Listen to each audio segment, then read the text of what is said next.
Merci. Si on recule, ça avance. Petit point, est-ce qu'il y a du grand changement depuis un an dans le domaine du droit et des... Bonjour, Rod. Alors oui, il y a des changements, non pas forcément dans un cadre juridique très particulier, pour ceux qui sont dans le domaine des produits alimentaires et agroalimentaires, le fameux projet de loi Egalim, suite aux états généraux de l'alimentaire qui est vraiment en passe à être adopté. Ce sera un des grands changements que acheteurs et vendeurs devront prendre en compte pour les prochaines négociations. Donc ça, c'est le gros point d'actualité. Un des points sur lequel j'ai déjà un peu insisté l'année dernière, et on y reviendra, c'est le droit de la concurrence, tout ce qui va être entente, abus de position dominante, etc. Et notamment le monde des ententes, qui, dans le monde de l'achat, est un élément essentiel à prendre en compte, notamment quand on parle de mutualisation, de rapprochement, d'organisation. Qu'on soit à l'achat ou à la vente, le regroupement pose nécessairement une question préalable qui est quel est mon cadre applicable, et ce cadre il est nécessairement et d'abord formaté par le droit de la concurrence. Donc c'est un point essentiel, et sur ce point-là, les nouveautés, c'est une rigueur encore accrue des contrôles, un nombre de contrôles toujours croissant, et des sanctions toujours plus fortes sur ces sujets-là, parce qu'il n'y a pas de risque juridique supérieur au risque de concurrence. Quelle que soit la matière juridique, le social, le fiscal, aucune matière juridique ne présente un risque plus fort que le risque de concurrence. Donc ça, c'est un point qu'il faut toujours avoir en tête. Rapidement brosser l'actualité. Ce que je propose de vous dire aujourd'hui, sur le timing, on est quoi, sur une demi-heure, c'est ça, c'est ça. Avant que je prenne la cloche, parce qu'elle est... Je connais. On vous fera un petit signe avant. Pour tous les conférenciers, vous avez le droit à une demi-heure, questions comprises. À 20 minutes, je vous ferai un petit signe léger. Si vous préférez, il peut être tamisé. Je vous en remercie. Et après, effectivement, à 30 minutes, là par contre, il sera plus tamisé. Donc, vous voyez, mon propos finalement introductif et sobre. 4 questions clés pour un acheteur. Évidemment, sous un angle juridique, vous comprendrez que mes compétences sont finalement relativement limitées. Elles ne se concentrent que sur le sujet juridique. On va voir que, par contre, l'implication de l'aspect juridique peut très vite avoir des aspects terrain. Et évidemment, c'est là-dessus qu'on va pouvoir échanger. Je suis là surtout, je dirais, pour échanger avec vous. Donc, n'hésitez pas, par rapport à ce que je vais pouvoir vous dire, à m'interrompre, lever la main. Je ne comprends pas, c'est pas clair. Ça me fait penser à quelque chose. Mais je pensais que, et ce que vous dites, ça me paraît contradictoire. Voilà, et on échange à loisir, c'est quand même le but de l'exercice. On est OK pour cette invitation, hein. On ne laisse rien passer. Une bonne journée, c'est une somme de minutes bien remplie, bien pleine, pertinente. Donc s'il y a un point noir qui n'est pas clair, comme de l'expression, surtout, on le fait remarquer, et c'est avec plaisir que Maître reviendra sur cette explication. Absolument. OK. Super. Alors, j'avais presque une tarte à la crème du droit des négociations commerciales, tellement la question revient souvent, mais je suis prêt à faire le test dans la salle pour voir si quelqu'un pense avoir la bonne réponse, et je pense que peu de doigts vont se lever. Conditions générales de vente, conditions d'achat, quel document prime sur l'autre? On peut faire le test, hein. Est-ce que quelqu'un a un avis ou une certitude sur le sujet? Ah, quelqu'un de très courageux et en plus de rapide. Merci beaucoup. Je suppose que ce sont les conditions générales de vente qui priment sur les conditions générales d'achat. D'accord. Parce que voilà, ouais, c'est ce qu'on pratique nous chez nous, donc voilà, j'en suis même quasiment sûre. Voilà. C'est une position claire, ferme et voilà. Qui a un avis contraire? Qui a un avis contraire? Absolument. Est-ce qu'il y a des avis contraires ou divergents ou plus nuancés, puisque là on sent quelqu'un qui a voilà, une position assez forte sur le sujet. Ou qui est dans l'embarras pour répondre à cette question? Maître. Ou alors le sujet ne vous intéresse absolument pas. Je vais reprendre un autre café. Moi, je dirais le document qui résulte de la négociation des deux précédents. Et signé par les deux parties. J'ai une contractualiste parmi nous, mais on va voir que cette réponse est fort pertinente. Alors, premièrement, juste un point de vocabulaire pour qu'on se mette bien d'accord. Vous allez peut-être remarquer, soit vous dire l'avocat il a peu de temps et il a fait ce slide à la va-vite, mais c'est quand même curieux cette absence de parallélisme de forme. On nous parle de conditions générales de vente et on ne parle pas de conditions générales d'achat. Il a oublié un mot. Sauf que ce n'est pas une omission, c'est une rédaction volontaire. D'un mot. Pourquoi? Le terme condition générale de vente, et je rejoins madame, a une consacration légale. Jusque-là, effectivement, on pourrait se dire « Ah, Très bien. Je suis donc dans le vrai, puisque j'ai une consécration légale, c'est donc un terme qui doit avoir une importance certaine. C'est le cas. Puisque la loi, le code de commerce, vient nous dire que les conditions générales de vente constituent le socle de la négociation commerciale. Alors quand ce terme socle est apparu, ça date de la loi LME de 2008, j'allais dire c'est pas si vieux que ça fait 10 ans quand même, on s'est interrogé sur le point de savoir comment on devait interpréter le terme socle. Est-ce que c'était un point de départ? Est-ce que c'est un socle d'une base intangible à laquelle personne ne peut toucher? Aujourd'hui la réponse est claire, c'est au sens de point de départ qu'on doit entendre le terme socle. Donc c'est là que toute négociation commerciale démarre obligatoirement par les conditions générales de vente du fournisseur. Donc là, on n'a pas le choix, on part de là. Deuxième point, dans ce cas, pourquoi pas ne pas parler de conditions générales d'achat? Première raison, le terme n'est pas consacré par la loi, il n'existe nulle part. Vous trouverez le terme de conditions générales d'achat dans un texte de loi, quel qu'il soit. Première raison. Deuxième raison, à partir du moment où on accepte l'idée, on n'a pas le choix, la loi nous l'impose, que les conditions générales de vente constituent le point de départ de toute négociation commerciale, on voit immédiatement la difficulté qu'il y aurait à parler de conditions générales d'achat. Je ne peux pas avoir à la fois dans une relation commerciale quelqu'un qui a des conditions générales pour l'offre et quelqu'un qui aurait aussi des conditions générales pour la contre-proposition à l'offre, c'est-à-dire la demande.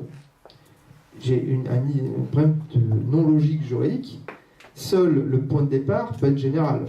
Après, la discussion qui va se créer, moi acheteur, si j'ai 10 fournisseurs sur le même secteur d'activité, ils vont tous par essence, sauf à ce qu'ils s'entendent, on a vu que c'était très mal, avoir des conditions générales de vente différentes. Donc si j'ai 10 points de départ différents, je ne peux pas avoir un point qui serait le point de la demande, qui serait identique pour tous. Sinon, ça équivaut à quoi? Ça équivaut à prendre, dans principe, l'idée que le demandeur, l'acheteur, va tordre le bras à tous ses offreurs pour avoir une seule tête et dire de toute façon, le début de notre discussion partira systématiquement de mon document qui sont nos conditions générales d'achat. Et donc, je ne veux voir qu'une seule tête. Donc, vous écrasez d'office vos conditions générales de vente avant de pouvoir commencer à discuter avec moi. Donc, on va proscrire le terme de conditions générales d'achat qui est considéré, je vais vous donner un mot qu'on va définir tout à l'heure, aujourd'hui comme un indice fort de la présence de ce qu'on appelle un déséquilibre significatif dans les relations entre les parties. Le simple usage du terme de conditions générales d'achat aujourd'hui fait partie des indices qui laissent à penser que l'acheteur est en position de force et qu'il abuse sans doute de cette position de force vis-à-vis de son fournisseur.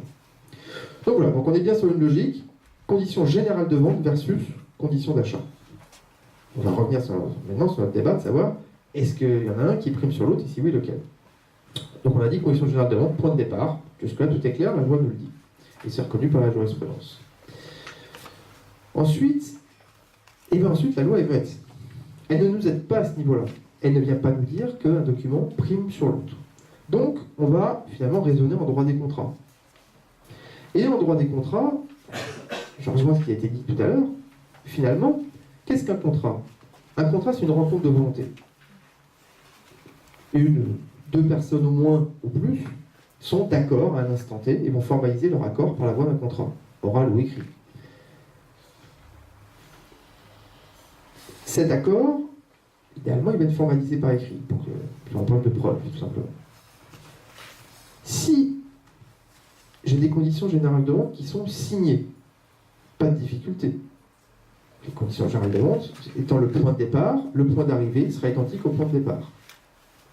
Si j'ai un point de négociation qui arrive, je commence par les conditions générales de vente, mais l'acheteur propose de dire, parfait, je prends en compte tes conditions générales de vente, moi j'ai une contre-proposition à te faire, qui sont mes conditions d'achat. Le fournisseur accepte de signer les conditions d'achat. Les conditions d'achat deviennent le contrat, et tout ce qui est dans les conditions d'achat et qui vont contredire les conditions générales de vente vont venir écraser les dispositions où il y a contradiction. Oui. J'ai une question, vous parlez de conditions générales de vente signées. Oui. Elles sont liées. Pour les besoins de mon raisonnement, Ah oui. j'ai exposé cette possibilité. C'est pour ça qu'on va brosser les différentes possibilités. Dans un monde idéal, le fournisseur pourrait espérer que ces conditions générales de vente soient signées. Oui, ces arguments sont au dos de mes factures, au dos de mes devis. Donc de toute façon, elles sont Signé. Alors attention, là c'est là, on va envisager cette hypothèse-là. Pour l'instant, on est sur les hypothèses les plus simples. CGV signé, j'ai un contrat en bonne et due forme, c'est les CGV qui font foi. Et point, c'est tout. Ça veut dire que les CGV sont dans le contrat. C'est le contrat, elles sont contrat dans ce cas-là. Elles sont contrats. Le contrat est formé par les conditions générales de vente avec peut-être un contrat qui va venir amender les CGV qui sera par exemple la commande. La commande est un contrat particulier par rapport au document général, le particulier primant sur le général, la commande va venir à l'éducation peut-être un peu nuancer certaines dispositions des conditions générales de vente. Donc CGV signé, les CGV sont le contrat. Les conditions d'achat signées, et elles seules, c'est les conditions d'achat qui forment le contrat. Et si les conditions d'achat contredisent les conditions générales de vente, tout ce qui est contredit est écrasé par le document qui est signé. Par contre, attention, tout ce qui n'est pas contredit, par capillarité, remonte et garde de la force contractuelle. Donc, grande vigilance, si je suis acheteur, je fais accepter mes conditions d'achat, tout va bien pour moi, je suis rassuré. Attention à veiller que toutes les dispositions des conditions générales de vente qui me posaient problème sont bien contrecarrées par les conditions d'achat. À défaut, les dispositions des CGV qui me posent des difficultés seront toujours là et auront toujours valeur juridique, puisque encore une fois, c'est le point de départ de la négociation. Là, vous parlez dans le cas d'un contrat. Ouais. Et est-ce que ça peut être dans le cas. Ouais, allons-y. Fini. Les CGV, ils peuvent être signés tous les ans. Mais un contrat, ça peut être négocié par période. Oui. Est-ce qu'on peut avoir des conditions d'achat en contrat cadre, j'ai envie de dire, mais infinies dans le temps? Des clauses qui sont négociées entre les deux parties, mais qui ne sont pas rattachées à un contrat qui est limité dans le temps. Alors, un contrat, il y a deux types de contrats. Soit un contrat à durée déterminée, il va pour durée donnée, soit un contrat à durée indéterminée. Alors, qu'on se mette tout de suite d'accord. Je fais une petite parenthèse. Contre CDD, CDI. Qu'on sorte de la logique de droit social qui est très imprégnée en droit français, qui a complètement tordu la logique juridique du droit des contrats. Le contrat précaire, qu'on soit bien d'accord, c'est le CDI, par exemple, par essence. Le contrat sûr, c'est le CDD, et le contrat précaire, c'est le CDI. On a tous, par le faute du droit social en France, qui est quand même un droit très particulier, un cerveau qui a été déformé par la logique du droit social et qui va considérer que le CDD serait un contrat précaire. C'est une ineptie juridique. Le contrat précaire, par essence, c'est le CDI. Pourquoi? Parce que le CDI est un contrat à durée indéterminée qui impose, par essence, que chacune des parties peut y mettre un terme quand bon lui semble. Je mets une petite nuance parce qu'il y a tout le point de préavis qui se pose. On pourra en discuter cet après-midi. C'est un sujet qui va être très intéressant. Et là, je vais exploser le timing qui est donné. Et avocat, il va avoir. Les questions sont intéressantes. Donc, CDD, CDI, dans le cadre d'un contrat à durée déterminée, les choses sont claires. Ce sur quoi on va se mettre d'accord ne sera applicable que sur une durée donnée. Sur un contrat à durée indéterminée, les choses courent. Alors, je n'aime pas le terme infini, je ne vous explique pas, c'est qu'en matière juridique, ça n'existe pas. Ça veut dire que c'est indéterminé. Si c'est indéterminé, je peux en sortir quand je veux. Moyennant un préavis qu'il faut analyser, qu'il faut étudier. Mais je peux en sortir. Voilà les deux seules nuances donc, on va pouvoir trouver en fait, finalement, dans la durée d'un contrat. Donc, je poursuis mon exemple. CGV signé, conditions d'achat signées, et, cas très fréquent, aucun document signé. Le fournisseur envoie ses conditions générales de vente, l'acheteur envoie ses conditions d'achat, et finalement, le flux, la vie du commerce prend le dessus. On ne s'est pas mis d'accord sur un document, mais on travaille ensemble. Très bien. Que se passe-t-il? Oui. Juste une question. Dans l'hypothèse où sur le contrat est précisé que la signature du contrat part du principe que les CGV sont aussi acceptés du fournisseur du coup. Dans ces cas-là, ça implique aussi une signature implicite des CGV, non? Alors, dans votre exemple, c'est même pas implicite, c'est une acceptation express. Si dans le contrat, je signe le contrat et que le contrat dit que le contrat intègre les conditions générales de vente, pas de difficulté. Là où il faut être très vigilant avec ce type de rédaction, ça c'est pas du tout un cas d'école, ça se trouve très fréquemment, c'est qu'on se retrouve avec plusieurs documents dont les parties ont reconnu la force contractuelle. Et là, grande vigilance sur le risque de contradiction entre les différents documents. Parce que le jour où on va voir exécuter le contrat un peu de force, chacun va lire les documents qui l'arrangent. Et si les documents se contredisent, c'est le tribunal assuré. Parce qu'évidemment, chacun va tirer la couverture à soi, mais on ne va jamais se mettre d'accord. Donc dans ces cas-là, toujours prévoir un ordre de prévalence. C'est-à-dire, On a des documents, on a un contrat, on a des CGV, on a des conditions d'achat. Tout ça forme le champ contractuel, très bien, mais on prévoit un ordre de prévalence. Généralement, il faut croire que le contrat, là où qu'on a écrit ensemble, négocié ensemble, va primer sur le reste. C'est logique, c'est le document qu'on a négocié. Et après, on va avoir, parce qu'on n'a peut-être pas tout vu, on accepte l'idée de dire que pour les choses qu'on n'a pas envisagées, le document qui a foi ensuite, c'est par exemple les conditions générales de vente. Puis éventuellement les conditions d'achat, à qui j'accorde une valeur juridique, mais inférieure. Et donc s'il y a des choses qui sont prévues aux conditions d'achat et qui n'est pas contredites ni par le contrat, ni par les CGV, à ce moment-là, ça va aussi avoir une force juridique dans le cadre du contrat conclu entre les parties. On continue notre exemple, donc rien n'est signé. Aucun document n'est signé. Quid de la force obligatoire des deux documents? Dans ces cas-là, on revient sur une logique de droit des contrats. On va chercher toujours pareil l'accord des parties, le consentement des parties. Ce qu'on appelle la commune intention. Qu'est-ce que les parties ont voulu? Je suis client, je demande à mon fournisseur ses conditions générales de vente, il me les envoie. Son produit m'intéresse, je lui dis voilà, je vous communique mes conditions d'achat. Il ne me répond pas. Bon, très bien. Rien n'est signé, je lui passe commande. Sur ma commande, je rappelle expressément que ma commande est passée sous la condition expresse des conditions d'achat qui sont fournies avec la commande auquel le fournisseur est renvoyé, et je peux prouver que je lui ai déjà envoyé mes conditions d'achat. Il reçoit ma commande, il la traite, il expédie les produits, il me facture les produits après qu'il me les avoir livrés. Dans un cas comme celui-ci, il est clair que les conditions d'achat ont été implicitement acceptées par mon fournisseur. Et dans ce cas-là, j'aurai les plus grandes peines du monde à venir expliquer que mes CGV doivent primer sur les conditions d'achat, puisque la commande de mon fournisseur, la commande n'a été passée qu'à la condition que mon fournisseur accepte le contenu des conditions d'achat. À partir du moment où il accepte la commande, il accepte de prendre en compte les conditions d'achat qui étaient liées à la dite commande. A l'inverse, il reçoit la commande qui vise les conditions d'achat et à ce moment-là, il expose son refus de certaines mentions ou de toutes les mentions des conditions d'achat. Il me l'indique par écrit. Je ne bouge pas. Il me livre les produits, je les réceptionne, il m'adresse la facture, je la paye.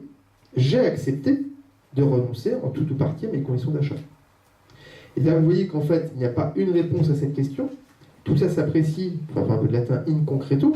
C'est-à-dire qu'on va prendre les faits tels qu'ils se présentent, et à défaut de documents écrits, signés, qui permettent de comprendre quelle est la force obligatoire pour les parties de chacun des documents, c'est la manière dont les parties se sont comportées l'une par rapport à l'autre qui va nous éclairer sur leur commune intention et sur leur volonté d'accepter ou non telle ou telle disposition de chacun des documents. Au final, s'il devait juste avoir une petite phrase derrière, que retenir? Le que retenir essentiel, et c'est vrai dans toute matière commerciale, puisque la preuve est libre en matière commerciale, c'est ne jamais laisser un écrit qui n'emporte pas votre accord sans réponse. C'est une règle absolue. Je ne laisse jamais un écrit, et quand je dis un écrit, je pense notamment aux emails. Ne jamais oublier que sur le plan juridique, un email est un écrit. Donc une preuve. Je ne laisse jamais un écrit avec lequel je ne suis pas d'accord sans réponse. Parce qu'un jour ou l'autre, on pourra venir me dire « je vous l'ai déjà écrit et vous ne m'avez pas répondu, donc vous avez exécuté, vous avez poursuivi la relation commerciale sur la base de ce que je vous ai proposé. Vous n'avez jamais manifesté votre désaccord là-dessus. » Et c'est un risque réel. Donc avant ça, c'est OK pour tout le monde ce point? Incident sur la suite. merci. Je vous ai parlé tout à l'heure d'une notion de déséquilibre significatif. Alors, la question tout de suite d'en dessous, c'est quoi? C'est une notion qu'on connaît depuis assez longtemps en droit français, qui est apparue d'abord dans le droit de la consommation, pour traiter du rapport entre professionnels et consommateurs, où on estime que très rapidement, le professionnel peut être en situation de mettre en difficulté son client consommateur qui est moins éclairé que lui sur la nature des produits, des services ou autres qu'il peut acheter. Et donc on a dit que toutes les clauses qui pouvaient créer un déséquilibre significatif dans la relation entre un professionnel et un consommateur devaient être considérées comme nulles. Voilà l'apparition de la notion. En 2008, la loi LME est venue supprimer le principe qu'on appelait de non-discrimination tarifaire. Vous savez, le principe sur lequel on ne pouvait pas négocier le prix d'un produit, client par client, Ce principe a été supprimé par la loi AME, pour en discuter après la portée réelle de cette suppression. Et pour mettre une sorte de garde-fou dans les relations commerciales, a été introduit ce principe de déséquilibre significatif dans le code de commerce. Et donc cette fois, l'application était non plus entre professionnels et consommateurs, en B2C, mais en B2B, dans les relations commerciales entre professionnels. Tout comme la notion de socle de relations commerciales, on s'est longtemps interrogé sur le point de savoir ce qu'il fallait mettre là-dessous.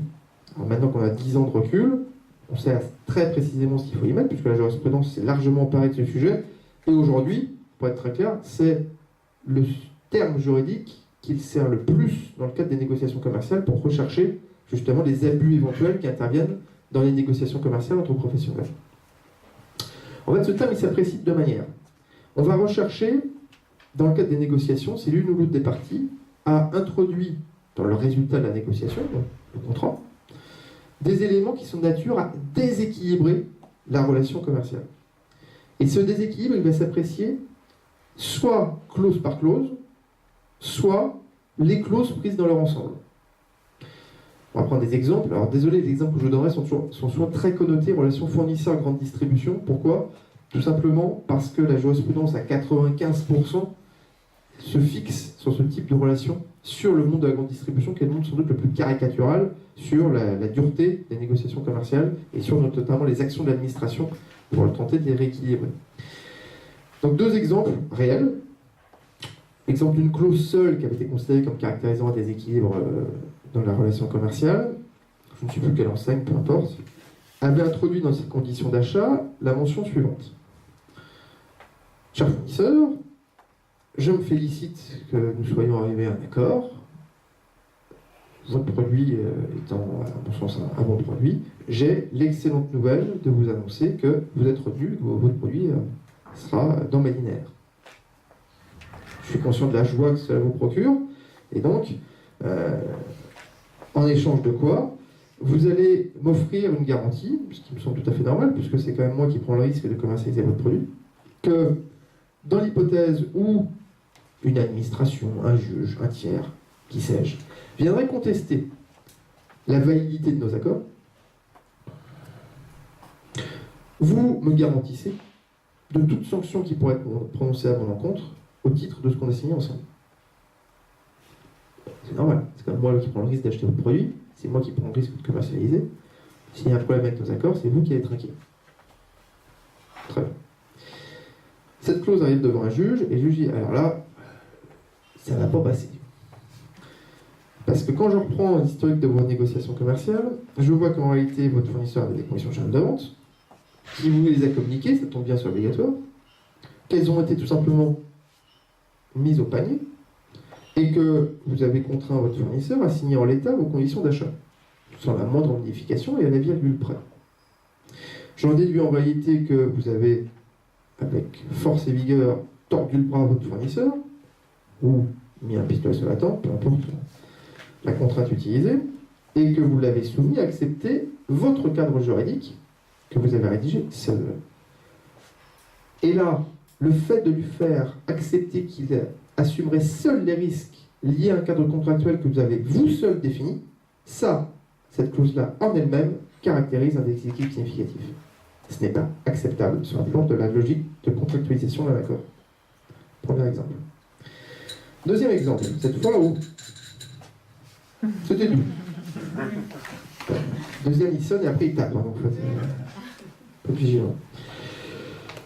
Deuxième exemple, les clauses en elles-mêmes ne posent pas de problème séparément. Accord, autre enseigne, peu importe laquelle, prévoit dans ses conditions d'achat le fait que les produits du fournisseur seront payés non pas à 30 jours tel que prévu dans les conditions générales de vente, mais à 60 jours. Sur un plan juridique, pas de difficulté, délai légal maximum de 60 jours pour le produit donné. Pas de problème, juridiquement ça passe. Très bien, la clause est juridiquement valable. Le distributeur a dit par ailleurs à son fournisseur qu'il lui propose de lui vendre également des services, type coopération commerciale, tête de gondole, catalogue promotionnel, opération promo, etc. Tout à fait légal également.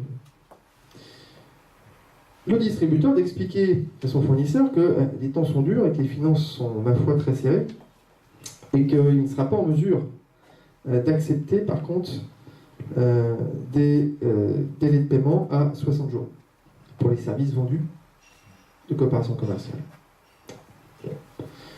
Le fournisseur conciliant accepte de dire que finalement un paiement à 30 jours pourrait être raisonnable, il paraît encore un peu court. Le distributeur qui fait comprendre. Le fournisseur, conscient encore de cette difficulté, et surtout conscient qu'il n'y a pas trop de choix, accepte un paiement comptant. Compliqué, le paiement comptant encore peut-être un peu court, et le distributeur dit écoute, j'ai une meilleure idée, on va faire plus simple. On va faire plus simple, moi-même je ne sais pas exactement ce que je vais te rendre comme service au cours de l'année, et donc ce qu'on va faire, je vais te facturer des acomptes mensuels qui vont correspondre aux services que je vais peut-être te rendre au cours de l'année. Et puis à la fin de l'année, on va faire une reddition de compte. On regardera effectivement ce que je t'ai vendu comme service. Si le montant des services réalisés correspond à ce que je t'ai facturé, c'est très bien. Si je t'ai vendu plus de services que je t'ai facturé, je te ferai une facture complémentaire. Et puis si j'ai réalisé moins de services que je t'ai facturé, bon, on verra.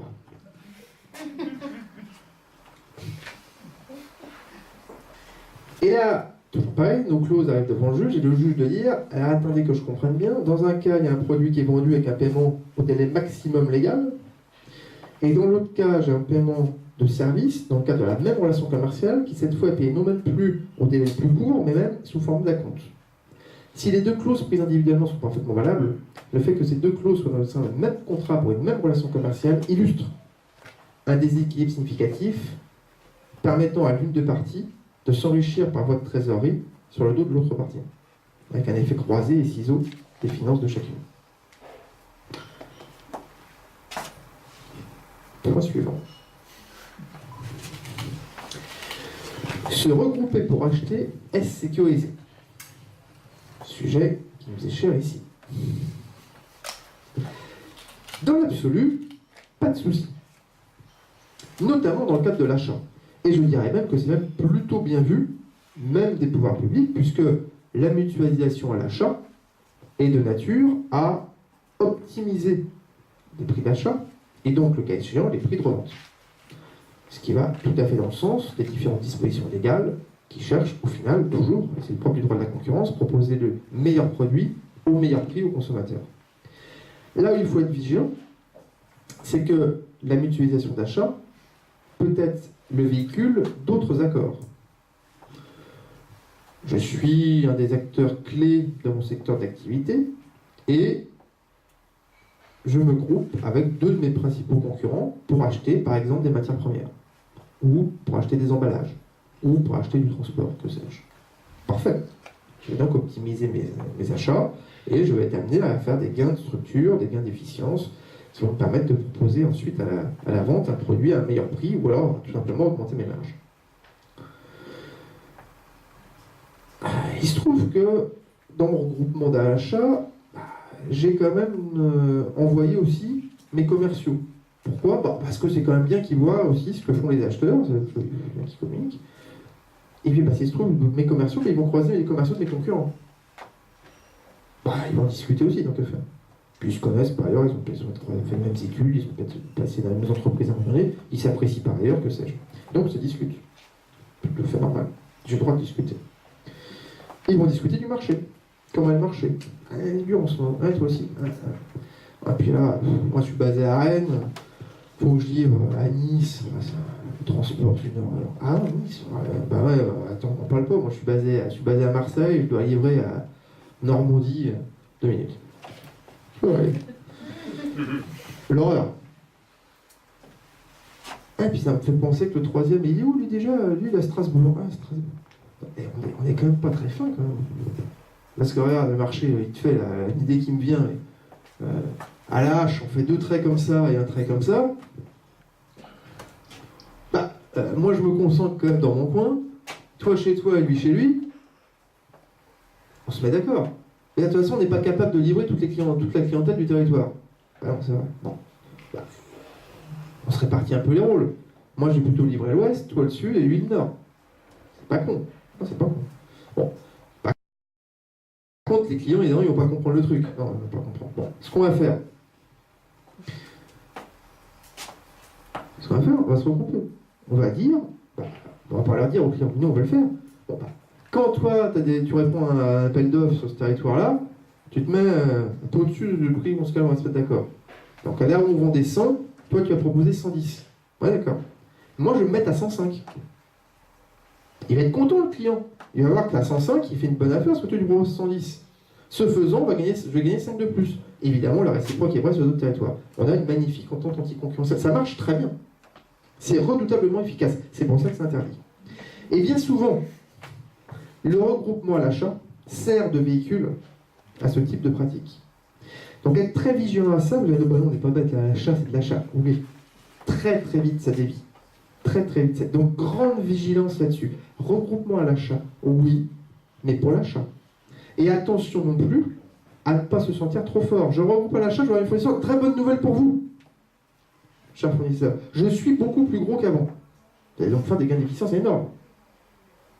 Sauf qu'au final, les 3 qui se regroupent pour acheter étaient déjà les 3 clients du fournisseur considéré. Lui, en termes de volume, l'effet volume, 0. Et de venir lui dire, maintenant que je me suis regroupé, bah, tu vas m'accorder 5% de mieux sur facture, ça, c'est un déséquilibre significatif. Parce qu'en réalité, je suis en train de lui arracher de l'avantage tarifaire sans aucune contrepartie. Juste parce que j'ai eu le plaisir de lui annoncer mon mariage. Il doit me rester à peu près 30 secondes. Avant qu'on m'arrache le micro, de force. On n'a pas la même montre, mais c'est pas grave. Ah bon, c'est Benoît, il me reste 5 minutes. Négocier un tarif dans quelles limites? Et on conclura là-dessus. La négociation commerciale, oui, c'est possible. Je vous l'ai dit, la discrimination tarifaire a disparu. Simplement, je ne négocie pas un tarif général. Le tarif général, il est le même pour tous les clients qui relèvent d'une même catégorie. Je peux éventuellement avoir un tarif général catégoriel. Catégorie de clients par catégorie de clients. GMS, grossiste, détaillant, etc. Par contre, ce que je peux faire, je peux négocier les conditions de dégradation du tarif général par la voie de conditions particulières de vente. Et là, on va avoir des avantages tarifaires type remise, ristourne, mais qui devront alors apparaître sur facture au titre de la transparence tarifaire. Donc la négociation, elle est possible aujourd'hui, mais je ne négocie pas un tarif général, je vais négocier les conditions qui vont dégrader le tarif général. Et sur les factures, je dois pouvoir retrouver un tarif général, 2 les dégradations qui vont permettre d'arriver soit au prix net facturé, soit au prix facturé, plus d'éventuels ristournes versés plus tard qui seront alors en pied de facture. Désolé, la diapo était un peu rapide, mais j'aurais respecté à peu près le timing. Et là, à votre disposition pour échanger. Bien, on peut applaudir. Merci. Si j'ai des questions, c'est autorisé. Hein, quand même. Oui. Est-ce que les choses sont claires avec cette... Merci, maître. Avec plaisir. Tant de clarté. Pas de questions complémentaires? 3 points. Le dernier écrit l'emporte sur le reste. 2e point, la notion d'équité. 3e point, la... On a vu le tarif et on avait vu autrement l'achat. Oui, tout à fait. Attention à l'interprétation. Super. On va échanger à midi ou lors des tables rondes avec plaisir. Merci.